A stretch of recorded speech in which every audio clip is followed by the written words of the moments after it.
Mga kaidoy, kasalukuyan kaming ayan yung dati kong service mga kaidoy, tumatakbo ulit si Pula. Ayan mga kaidoy, kasalukuyan kami mga kaidoy, nagbibiyahe papunta kami ng San Pablo, Laguna.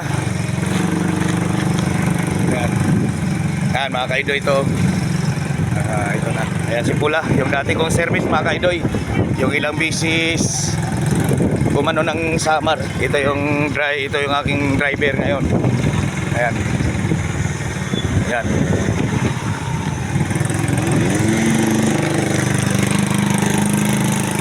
Ayan mga kaidoy ha.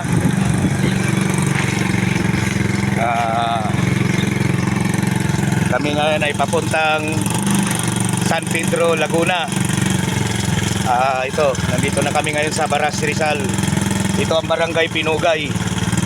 Ang labas namin ito mga kaidoy, Morong, Rizal, papuntang Lagunde.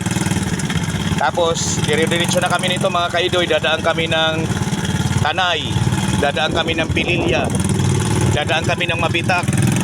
Ayan, dire-diretso na po yan papuntang dadaanan pa namin yung ng Pami Laguna. Tapos dadaanan namin yung Lumban, Laguna. Pagkatapos ng Lumban, Pagsanghan. Pagkatapos ng Pagsanghan, Pila. Pagkatapos ng Pila, Victoria. Pagkatapos ng Victoria, Kalawan. Pagkatapos ng Kalawan mga kaidoy, yun na, kasunod San Pedro, Laguna. Ganon po kalayo ang tatakbuhin ng aking viral motorcycle na si Pula, na nagpabalik-balik na po ito ng Samar. Mga 4 na bisis na po ito mga kaidoy, bilinag ko ito noon. Siya 100 na Rossi, Rossi 100. Huwag nyo mamatay mga kaidoy ang Rossi, napakatibay, wala tayong problema dyan, hindi tayo binibitin yan. Pahinga ngayon yung aking Motorstar 125.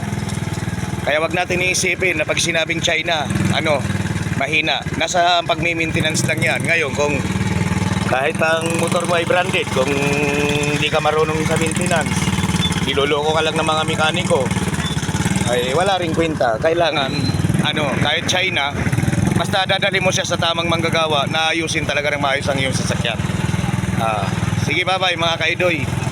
Palabas na kami mga kaidoy nito ng Baras ito, Baras na po ito. Ito ang phase 2 na kuwan. Ito yung pabahay ng Inichi. Yan, ito ang eskwelahan. Dito kami nagtitinda mga kaidoy. Ito eskwelahan ito ng kuwan. Ito naman dito yung mga talipapa po ito mga kaidoy. Ayan. Ayan. Dito po ako nagpipwesto mga kaidoy paghapon. Yan yung eskwelahan na pinipwestuhan namin. Pag wala pa akong dayo, dito po ako sa Baras ng Pinugay sa pabahay. Dito po ako nagpipwesto. Pag may pasok naman po, nagdidadayo-dayo po kami mga kaidoy.